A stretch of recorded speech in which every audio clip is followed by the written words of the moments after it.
The night was quiet over the billionaire's private estate. The waves touched the shore gently, and the wind carried the smell of the ocean. Inside the great glass mansion, all was silent except for the sound of Adrian Cross's footsteps. Adrian was not an ordinary man. He was a billionaire, a man who had built empires out of steel, oil, and technology. People called him ruthless, proud, and untouchable. Yet in the middle of all his money and power, he lived alone.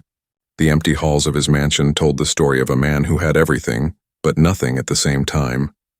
One evening, a strange guest arrived at his door. She was not invited. She was not announced. She simply appeared at the edge of the estate, walking with tired steps. She wore simple clothes, almost like a servant, but her face told a different story. Her skin carried a faint silver hue that caught the moonlight. Her eyes, large and deep, glowed softly as though carrying stars within them. The guards were ready to push her away, but Adrian, out of curiosity, told them to let her in. "What do you want?" he asked in his cold, sharp voice. The woman bowed slightly. "Work," she said softly. Her voice trembled as though speaking human words was new to her. "I need to serve." Adrian raised an eyebrow. Billionaires did not get random visitors asking to become maids. Something about her was strange. Something about her was wrong, yet fascinating. She introduced herself as Lyra. She said she came from far away, a land that had rejected her, a place that no longer wanted her. She spoke little, but her words carried weight. Adrian studied her carefully. Most people begged for his money, his influence, his power. But this one, she only asked to clean his house. Against all logic, Adrian hired her. Perhaps it was boredom. Perhaps it was curiosity. Or perhaps deep inside he felt the loneliness of his giant home pressing down on him, and the idea of another living soul, even a servant, brought him some comfort. Lyra began her work silently. She moved gracefully like water flowing across marble floors. She cleaned faster than human eyes could follow, arranged objects with a perfection that felt almost unnatural, and seemed to know where everything belonged without being told. But Adrian noticed something else. At times when she thought she was alone, her hands moved with glowing energy. Dust would vanish instantly. Broken glass would reform. Stains would fade without a single wipe. She hid it quickly, but Adrian had sharp eyes. The more he watched her, the more questions grew in his mind. Who was she? Where had she come from? And why would someone with such strange abilities lower herself to the role of a maid? At night, strange things began to happen. Adrian, walking past her room one evening, froze when he heard a sound. Not the sound of sleep, not the sound of human dreams. It was a low, haunting chant, spoken in a language that twisted the air. The walls seemed to vibrate with it. He pressed his ear to the door. Lyra's voice rose and fell, almost like a cry, almost like a prayer. Then silence. Adrian stepped back quickly as the door creaked open slightly. Through the crack, he saw her kneeling on the floor, head lowered, a faint silver mark glowing on her neck. The mark pulsed like a living light. Then, as if sensing someone outside, she suddenly stopped. The glow vanished.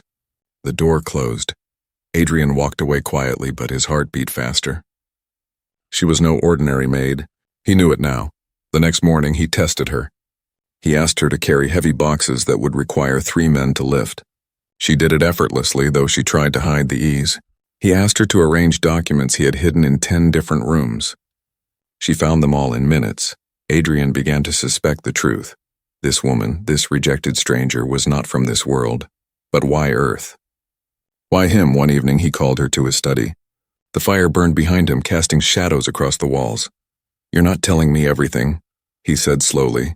His eyes locked on her. Lyra froze. Her eyes flickered with fear, or was it sorrow? For the first time her voice cracked. "I was sent away. I was not wanted. I am nothing now. Here I only clean." Her words were simple, but her tone carried pain deeper than any wound. Adrian heard the truth in her voice. She had not come to serve. She had come to hide, but hide from what? Or from who? That night, as Adrian stood on his balcony, looking at the endless sky, he could not shake the feeling that his life had just changed forever.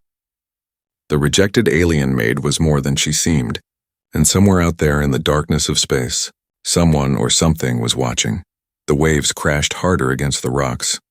The wind howled through the night, and Adrian whispered to himself, "This is only the beginning." The morning sun spread across the glass walls of Adrian's mansion, painting golden lines on the floor. For most people, the day began with the noise of alarms and the rush of business. But Adrian Cross did not live like most people. His world was silence, wealth, and control. Yet now in his silent empire there was something new. Something different. The maid. Lyra moved through the halls like a shadow. She did not complain. She did not ask for more pay. She did not even show curiosity about the billions of dollars of art and technology around her. She simply worked, but Adrian watched. And the more he watched, the more he felt the truth pressing down on him. This woman was not normal. It began with little things. A glass slipped from the table one morning. Before it could shatter, Lyra reached out. Not quickly like a reflex, no. The glass simply stopped in the air, frozen, hovering for a heartbeat before gently landing back on the table. Adrian's sharp eyes caught it. Lyra pretended nothing had happened. Then there was the storm. Adrian's private island was used to bad weather, but that day the winds grew wild, threatening to tear apart the dock. Adrian watched from his study, lightning cutting the sky, when suddenly he saw Lyra on the balcony. She raised her hand ever so slightly and the storm shifted. The waves calmed near the mansion. The wind bent away, leaving the glass walls untouched. It was no accident. No luck. Adrian knew it then. She was hiding power. He decided to test her. One afternoon, he invited important guests, politicians, businessmen, men who pretended to be powerful in front of him. Lyra served them quietly, moving with her usual grace. But Adrian noticed something. Every time a guest was about to spill a drink or drop food, the accident simply never happened. Plates balanced themselves, glasses straightened at the last second, as if invisible hands were guarding the room. The guests laughed and talked. None of them noticed, but Adrian did. That night he entered his private office and opened his hidden screens. He had recorded her movements. Frame by frame he studied the footage, and there it was. Objects bending, lights flickering around her fingers, her eyes glowing faintly when she thought no one was watching. She was not a maid. She was not even human. But what was she really? The next day, Adrian made his move. He ordered Lyra to clean the oldest wing of the mansion, a place full of traps he had set in secret. Collapsing beams, unstable floors, hidden surveillance cameras. He wanted to see what she would do. She walked in calmly.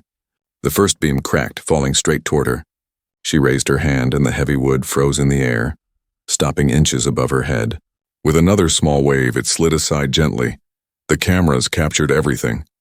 By the time she finished, not a single trap had touched her. She had survived them all without panic, without fear. When Adrian replayed the footage, his heart pounded. It was no longer a question. This woman carried a hidden power greater than anything he had ever seen. But with power came mystery. That night, Adrian walked past her room again. He heard her whispering in that strange alien tongue, her voice trembling like a cry of grief. Through the crack of the door, he saw her sitting on the floor, holding a small metallic shard that glowed faintly. It was not human technology. It was something else. Something ancient. On her arm, the glowing mark returned, brighter this time. It pulsed alive like a warning. She whispered, "They will find me. They will come." Adrian froze. Who were they? And why was she so afraid? He stepped back into the shadows before she noticed him. His mind raced with questions. For the first time in years, the billionaire who controlled everything felt a new emotion. Curiosity mixed with fear. The next morning, Adrian confronted her in his own way. He placed a set of files on the table. "Lyra," he said coolly, "I had you checked. No past, no record, no history. Where do you really come from?" Her hands shook. She avoided his eyes. For a moment, Adrian thought she would finally confess, but instead she whispered, "I am nobody. I am nothing." Her words carried pain, but they were not the truth. Adrian knew lies when he heard them. He leaned closer.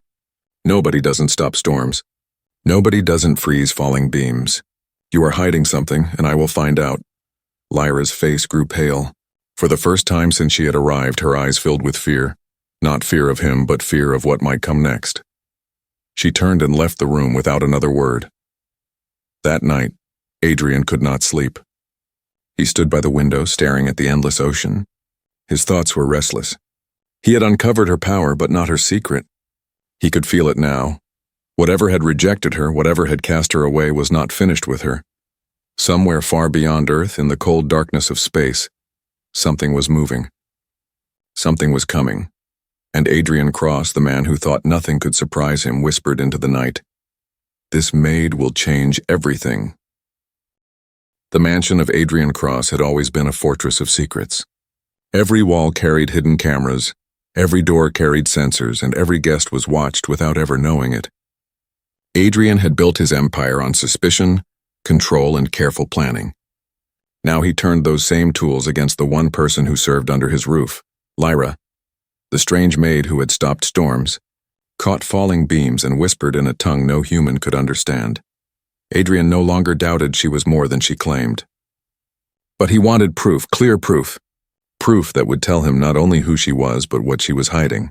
So he designed tests. The first test was simple. He placed priceless artifacts in the old library, fragile glass from ancient Rome, golden swords from forgotten kings. All of them were set with invisible trip alarms. If they fell, the alarms would record it. If Lyra saved them, cameras would see it. Adrian gave her the key and asked her to clean the room. From his hidden chamber, he watched. The cameras showed her moving slowly, carefully. She dusted shelves, polished glass, wiped away centuries of dirt.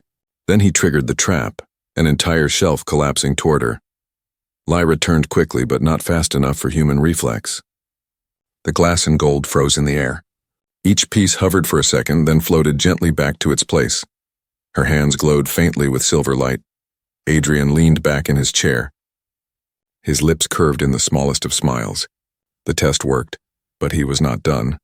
The second test was darker.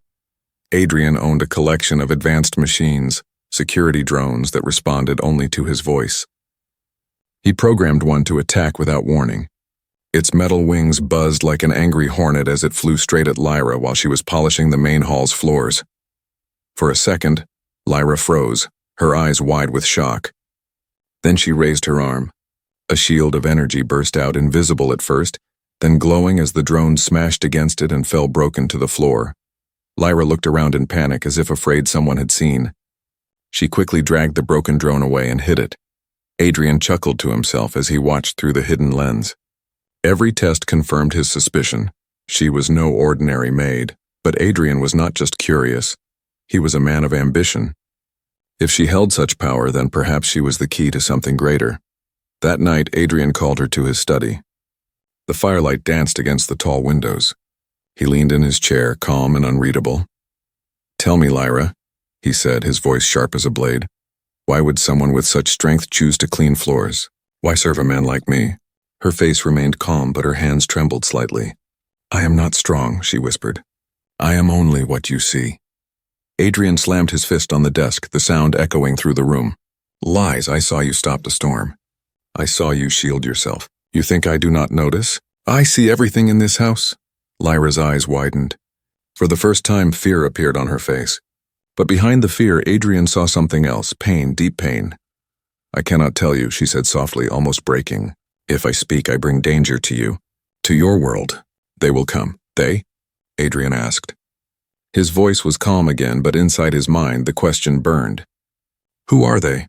And why do they want you?" Lyra turned away. "Please," she whispered, "do not ask. Let me stay silent." But Adrian was not a man who accepted silence. The third test was not physical.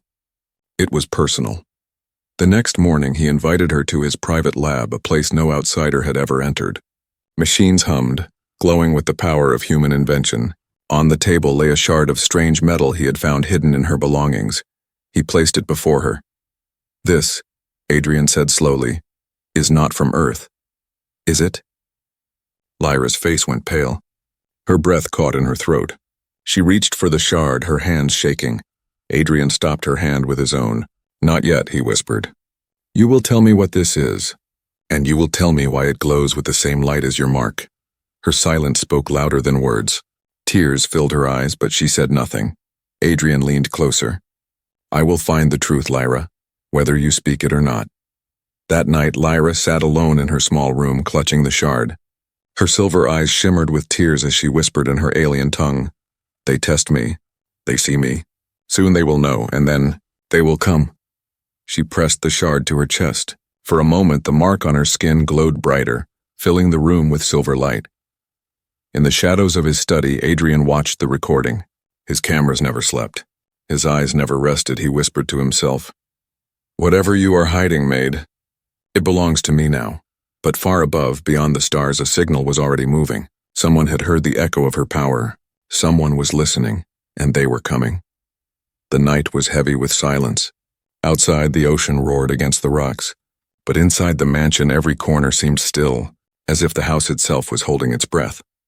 Adrian Cross sat in his study, the strange alien shard glowing faintly on the desk before him. He turned it slowly in his hand, watching its silver-blue light pulse like a heartbeat. It was not human. He knew it, and so was she. Lyra had kept her secrets long enough.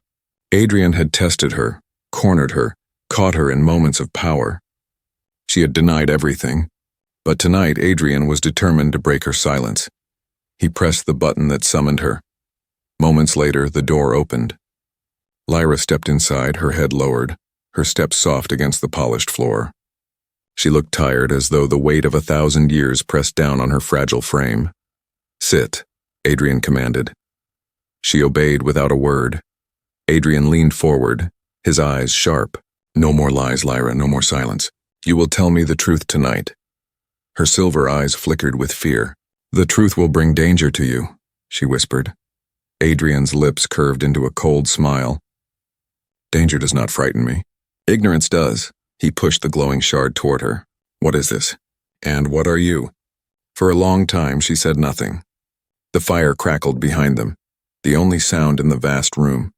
Then slowly she reached out and touched the shard. Her fingers trembled. The mark on her neck glowed faintly, answering the shard's light. Her voice broke the silence, soft and trembling, yet heavy with sorrow. "I was once part of them. My people, the Arendari, a race that travels the stars. A race of power, of pride, of war." Adrian leaned closer, his heart pounding. Finally, the truth. Lyra continued, her eyes far away as though she was seeing another world. "I was chosen young, trained to serve the High Order. They called us the Shields. Warriors, protectors, executioners. I carried power to bend storms, to stop armies, to destroy worlds if commanded." Her voice cracked and she lowered her head. "And one day they commanded me. They gave me an order to wipe out a young world, a world still growing, a world they saw as weak." She lifted her eyes to Adrian, and for the first time tears glimmered there. "That world was yours, Earth." Adrian's chest tightened. He had expected lies, excuses, but not this. Not that his planet had once been marked for death. Lyra's voice shook as she went on. "I refused. I would not kill a world that had not yet learned to fight. I would not slaughter innocent lives. For this my people called me a traitor. They stripped me of rank, tore my name from their records, and cast me into the void. I was nothing to them, rejected, banished." Her hands gripped the shard tightly, her whole body trembling. "This piece, it is all that remains of my shield, my weapon, broken because I would not obey." The room fell into silence. Adrian stared at her, his mind racing. An alien maid in his house, once a warrior sent to destroy his world, a traitor to her own people, now living as nothing more than a servant. For the first time in years, Adrian felt something rare. Not pride, not ambition, but respect. "You chose us over them," he said slowly. "You chose humanity." Lyra closed her eyes. "And because of that, they will never forgive me. They will come. They will find me. And when they do, they will not only kill me, they will kill anyone who stands near me." Her words hung in the air like a blade. Adrian leaned back in his chair, his sharp mind racing through possibilities. His life had always been about control, about bending the world to his will. But now he faced something beyond wealth, beyond politics, beyond even Earth itself. And yet, a strange fire lit inside him. "You are wrong about one thing," he said, his voice steady.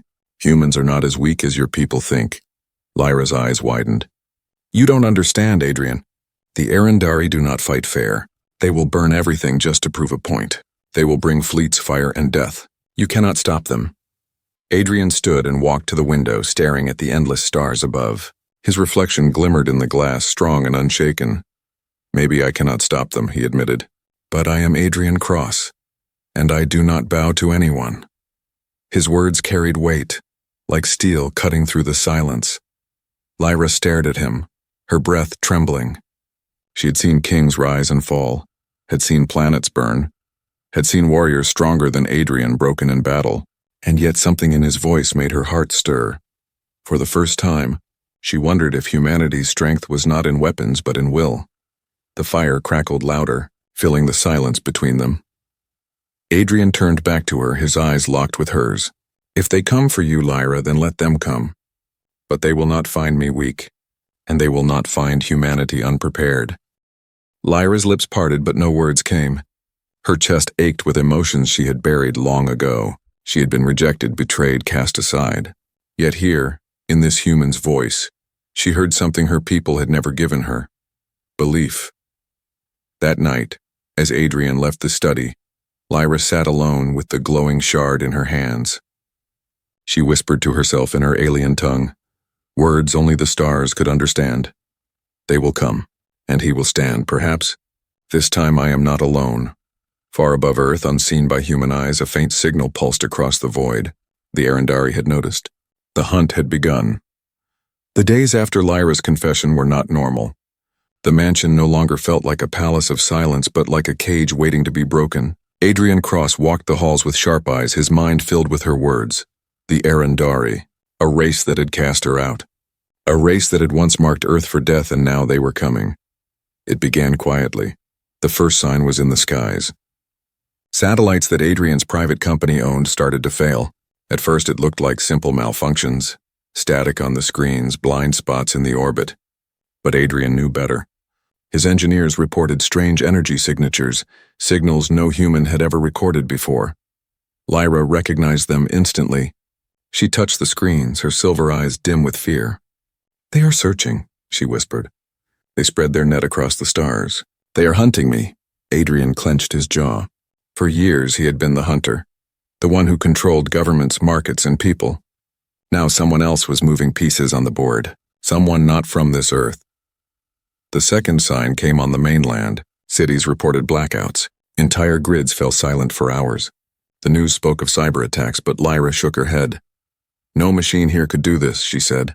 "It is the work of their scouts. They test the ground before the storm." Adrian's empire began to shake. Investors called.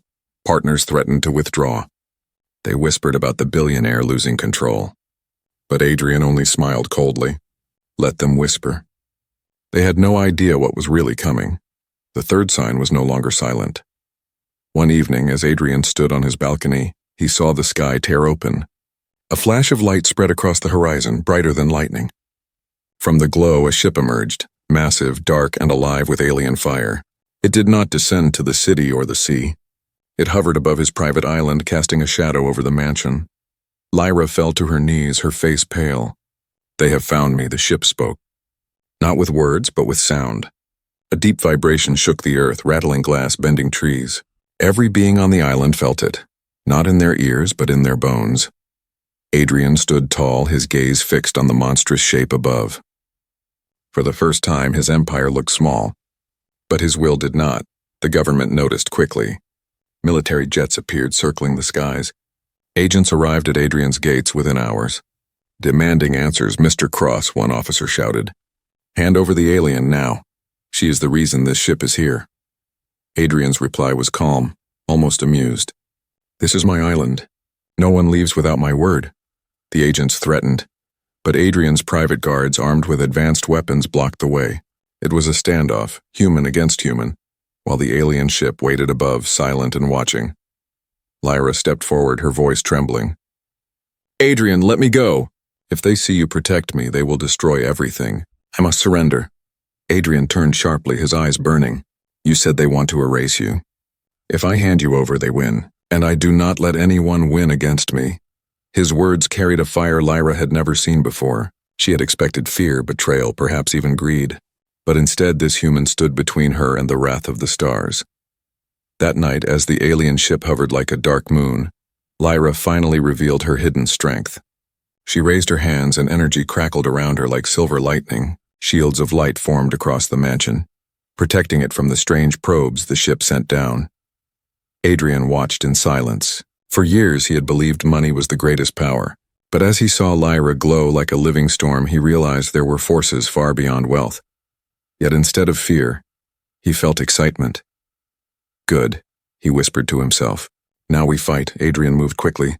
He activated secret projects he had been funding in the shadows, experimental weapons, energy systems, and unmanned drones. For years he had prepared for wars with men. Now those tools would be tested against something greater. His engineers worked through the night, guided by Lyra's knowledge of alien energy. Human science and alien wisdom merged, creating weapons Earth had never seen before.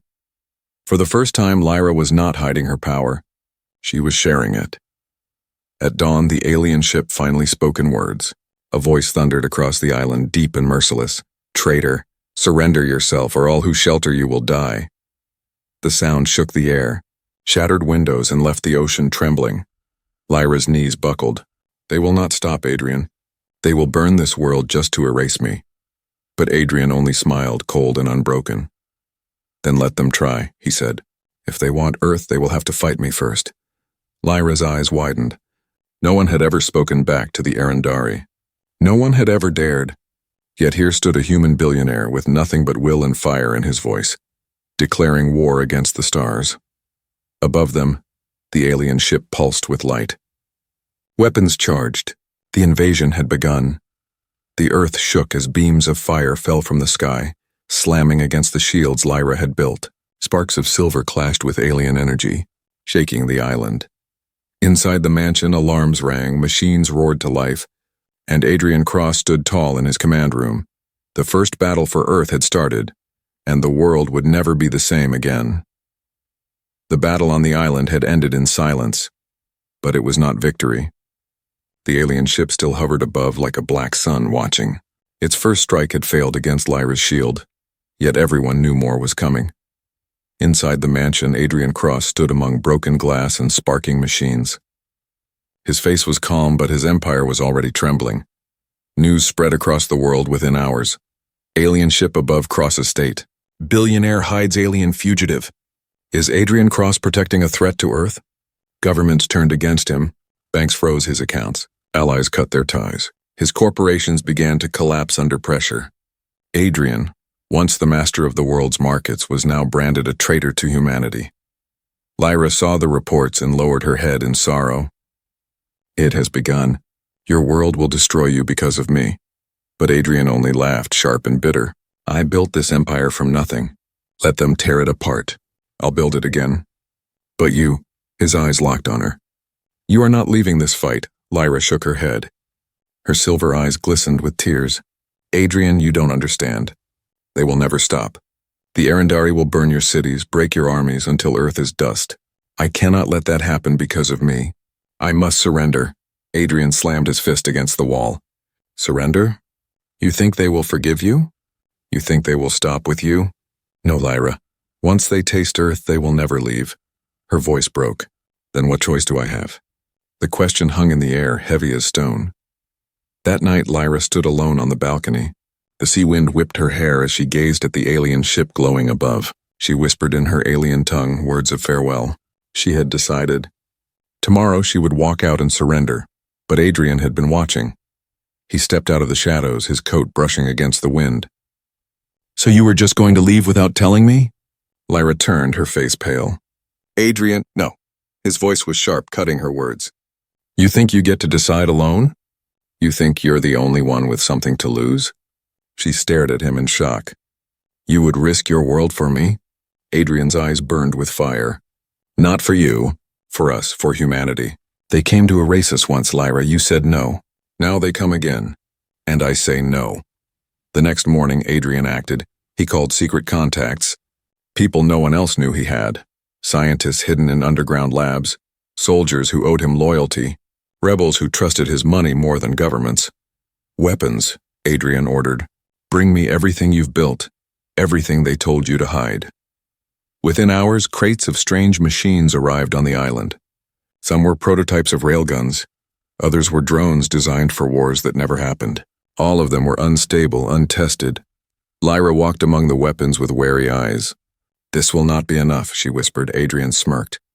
It doesn't have to be enough. It only has to make them bleed. The agents returned to his gates. Tanks rolled onto the beaches. Helicopters circled the skies. An officer shouted through a loudspeaker, "Adrian Cross, surrender the alien now, or face military action." Adrian walked to the gates himself, unarmed, his coat flowing in the wind. He looked up at the soldiers, fearless. "You want her? Then fight me first." The soldiers hesitated. They had expected fear, not defiance. But behind Adrian, the mansion's new defenses hummed to life, glowing with a mix of human and alien energy. Lyra's shield pulsed stronger than before, merged with Adrian's machines. For the first time, humanity was standing not against her, but with her. That night, the alien ship struck again. Beams of fire rained down, slamming into the shields. Lyra screamed as the energy tore at her, her body shaking as she held the barrier. Adrian stood beside her, his hand gripping hers, feeding her strength with words. "You are not alone. Not anymore. Hold, Lyra, hold!" The machines roared. Human drones flew into the sky, firing weapons at the alien ship. Most were destroyed instantly, but a few struck, leaving glowing scars on the enemy's armor. Lyra collapsed to her knees, the shield flickering. "I cannot hold much longer," she gasped.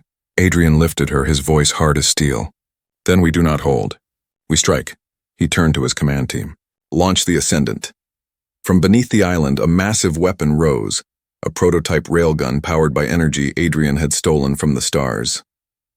It had never been tested, but now it hummed with deadly light. The alien ship charged its cannons, ready to finish them. Adrian's voice was calm, almost cold. "Fire!" The railgun screamed, a beam of raw power cutting through the sky. It struck the alien ship, tearing open its outer shell. For the first time, the Arendari vessel recoiled, its engines flaring as it drifted back. The world had seen it. Humanity had struck the stars. The alien ship did not fall, but it pulled higher into the sky. For now it retreated. The island lay in ruins, smoke rising from broken machines, the sea red with fire. Lyra leaned weakly against Adrian, her body trembling. "You cannot win forever," she whispered. "More will come. Stronger." Adrian's face was pale, his empire collapsing around him, his world turning against him. But his voice was unshaken. "Let them come," he said. "This is Earth, and Earth does not surrender." Lyra closed her eyes, tears sliding down her cheeks. For the first time since her exile, she felt something more powerful than fear. Hope. The world had changed. News spread faster than fire. Every screen, every broadcast, every device carried the same image. A human weapon striking an alien ship. For the first time in history, humanity had not bowed, not begged, not run. It had fought. And the galaxy was watching. Above the island, the damaged Arendari vessel circled like a wounded predator. Its armor smoked where the railgun had struck, its lights flickered with rage. Yet it did not leave. It only waited. Adrian Cross stood at the center of the ruined mansion, his black coat torn, his empire in ashes. Around him, engineers and loyal guards worked frantically, repairing weapons, dragging the wounded to safety. Beside him, Lyra struggled to stand. Her silver eyes dimmed, her body weakened by the shield she had forced to hold.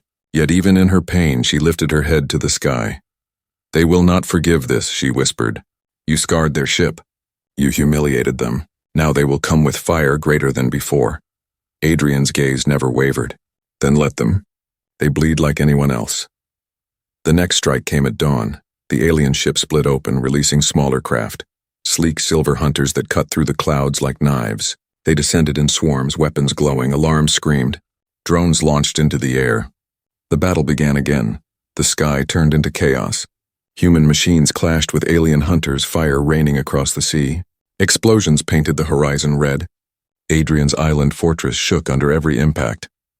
Lyra raised her hands, silver light wrapping around the mansion like a second skin. "Go," she cried. "If you stay, you will die." Adrian stepped forward, his voice sharp. "No, if I leave, humanity dies." The alien swarm pressed closer. One hunter broke through the defenses, crashing into the mansion's courtyard. From its shell emerged a towering Arendari warrior, taller than any human, clad in armor of living metal. It pointed its blade at Lyra. "Traitor!" it thundered. "Your time ends." Lyra staggered back, her strength failing. Adrian stepped between them. His voice was calm, almost mocking. "You'll have to get through me first. The warrior laughed, a sound like breaking steel. You are human, weak, fragile. Adrian's lips curved into a thin smile. Maybe. But fragile things cut deep when you don't expect them. With a signal, hidden turrets burst from the ground, unleashing a storm of fire. The warrior staggered, its armor denting under the relentless barrage. Lyra, seizing the moment, raised her trembling hands and sent a surge of silver energy crashing into the alien, throwing it back into its ship. The courtyard erupted in cheers. For a moment, victory seemed close. But then, the sky darkened. The Arendari mothership pulsed with terrible light, its core burning with power far beyond human or alien shields. Lyra's face drained of color. They are charging the Star Lance. If they fire this island, this ocean, this continent, it will all vanish. Adrian's people panicked. Some begged to flee, others shouted to surrender her, but Adrian did not move. He looked at Lyra, his voice steady. Can you stop it? Lyra shook her head. Not alone. Adrian placed his hand on hers. Then not alone. Together they moved. Lyra poured every drop of her alien power into the mansion's failing shields. Adrian directed his machines, rerouting energy, pushing systems beyond their limits. Sparks burned his hands, but he did not let go. The sky split open as the Star Lance fired, a beam of raw destruction, brighter than the sun. For a breathless moment, it seemed nothing could stand against it, but the shield held. It screamed, it cracked, it burned with silver and human fire, but it held. The beam shattered against it, scattering light across the ocean. The world gasped. Humanity had faced the unthinkable and survived. The Arendari ship faltered. Its hunters withdrew, dragging the wounded warrior back. The mothership's lights dimmed, its core failing. With a sound like thunder, it began to retreat into the skies, vanishing into the dark above. The invasion was over, for now. The island lay in ruins, the mansion broken, the seas scarred. But humanity stood. Adrian collapsed against a wall, exhausted but unbroken. Lyra knelt beside him, her eyes shimmering with awe. You should have died, she whispered. Any human should have died. Adrian looked at her, his lips curling into the faintest smile. But I didn't. That's what makes us human. Days later, the world watched Adrian cross on every screen. He stood before cameras, his coat torn, his body bruised, but his voice strong. Humanity has been tested, and humanity has answered. We are not prey. We are not weak. We are Earth, and if they come again, we will stand again. The world erupted in cheers. For the first time, nations united not in fear, but in pride. That night, Adrian and Lyra stood together on the broken balcony of the mansion, gazing at the stars.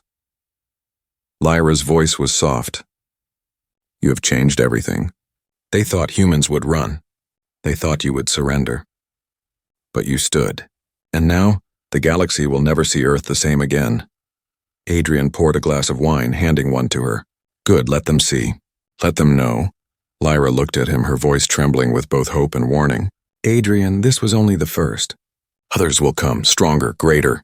Adrian lifted his glass toward the stars. His smile was cold, fearless, then let them. We'll be waiting.